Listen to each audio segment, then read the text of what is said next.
Chassis on this is pretty sound. It needs a little bit of welding here and there somewhere where Airstream have cut out some bits they shouldn't have cut out.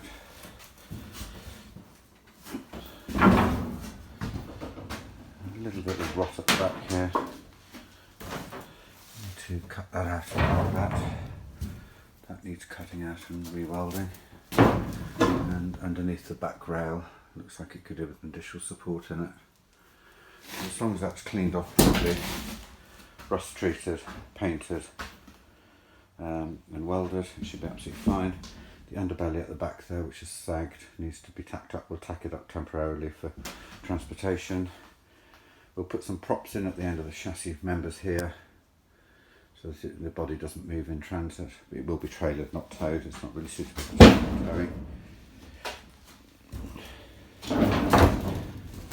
Once that chassis has been treated, start putting it back together again. Your interior panels are here as promised, and we have numbered them all. So there'll be a corresponding number on the wall. You should be able to find where they came out. You've got to take the rest of the liner out at waist height, because you've got to secure the body back to the chassis through the C-rail. So it's really important that the new ply floor goes right under that C-rail. It's definitely a two-man job, but should be quite easy to do. Come to the front of the trailer. To do an axle conversion, you've got to cut that off to about here, weld in a new and fabricate a new A-frame from scratch using new steel to accommodate a 50mm toe ball, and likewise you've got to remove the existing axles and order up some axles 1.8 tonne times 2, get the hubs drilled out to the same stud pattern as the Airstream, reuse the Airstream wheels.